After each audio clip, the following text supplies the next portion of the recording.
welcome back to Love Your Food. This week we have another very simple recipe. This is a crème anglaise, which is also frequently known as just a vanilla custard. Very, very simple. We used this on the peach turnovers that we made last week. It's a really easy, great, all-purpose sort of sauce to go on a dessert. Very sweet, quite rich, and delicious. And here's our ingredients. So we're going to start with some milk. We're using whole milk and some cream. So this is half and half. We're going to be using some egg yolks, some plain white sugar, and we also have, this is half of a vanilla bean. We're not making a huge whole amount, so we don't need the whole bean. So what we're going to do is we're going to toss the vanilla bean into the pot, and then we're going to top off. You can see here we've almost 2 cups of dairy here. We're going to top off the milk with the cream just to enrich it a little bit. You can also make this with heavy cream, but that makes for an incredibly rich sauce, and we prefer it with the mix of whole milk and half cream. So we're going to put a fire into this. We're just going to get this warm. We don't really want to scald it too badly. We just want it to a little dash of salt, and then we're going to separate our eggs while the milk is coming up to temperature. So we just want the yolks for this. We're going to be beating the yolks with some sugar.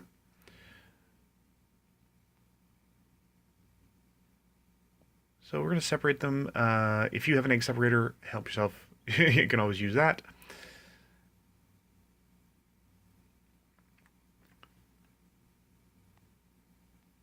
And you can always use the whites for something else later.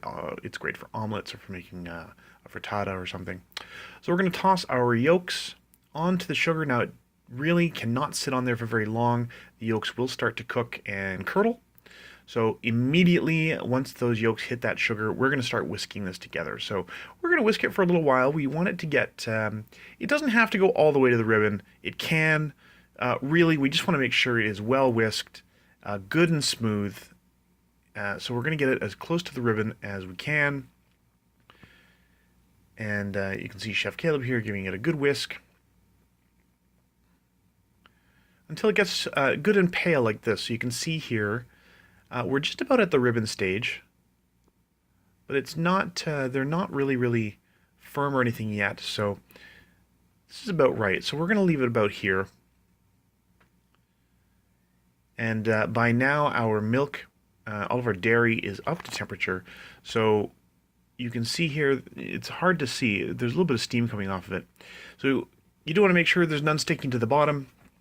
And then we're going to very gently temper our eggs, which means we're going to be adding a small amount, just drizzling it in very gently, very slowly.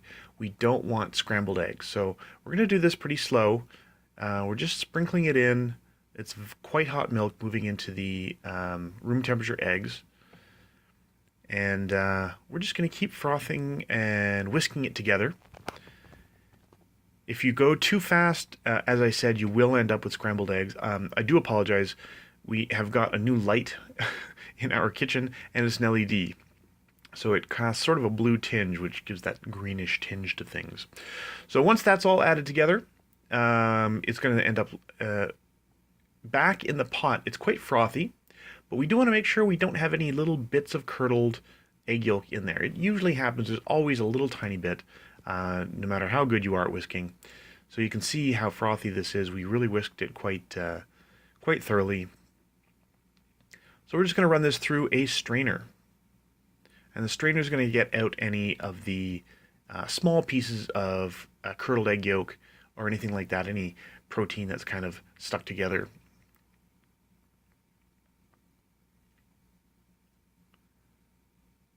And this will make for really beautiful, smooth, and perfect, perfect sauce. Little vanilla pips, the little seeds inside of the bean, will go right through the strainer, so don't worry about that.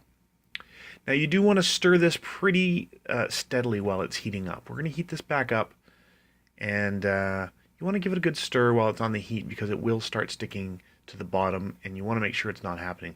We're just going to cook this until it thickens, and you'll see in a little while it does make a really big difference after it cooks. So here's our vanilla bean. At this point, we're going to cut it open and get all of the pips out of the inside. And we're just going to add that to our mix.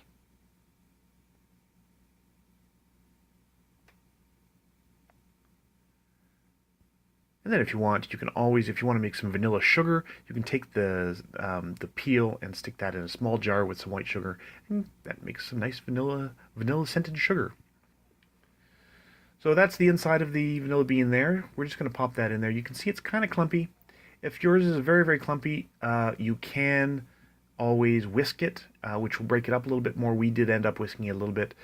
Frequently it'll break up on its own as you stir it in. And you'll get those really nice, beautiful little vanilla pips all the way through your sauce. And of course, the vanilla aroma is going to be very, very strong. So there you can see it is quite thick now. It is coating the back of the scraper here. You don't want to take it too far past here. It's going to overcook a little bit. It's not going to thicken much more than this, so when you get it to about here, this is where you want to take it off the heat. So you see Chef Caleb here is just giving it a last little stir, making sure there's nothing stuck to the bottom. And he's going to get that off the heat, and he's going to put it into just a metal mixing bowl to let it cool for a little while.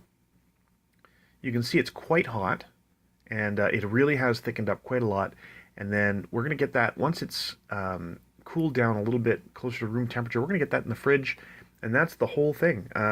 If you want, you can also put it quickly into an ice bath at this point, so get it into the metal bowl and get that into an ice bath just to stop it from cooking. And that's it. That's the whole thing. As I said, this goes really well with any kind of dessert recipe. We used it, as you can see here, on those peach pecan turnovers that we made last week, which was absolutely delicious. You can booze this up a little bit. You can add a little bit of bourbon. Whiskey is very traditional in this. It goes great on things like bread pudding, and really, really delicious. Very, very utilitarian dessert sauce. If you like this recipe, please do like and subscribe. And if you have any recipes you'd like to see Chef Caleb try on the channel, let us know in the comments below. And remember to love your food.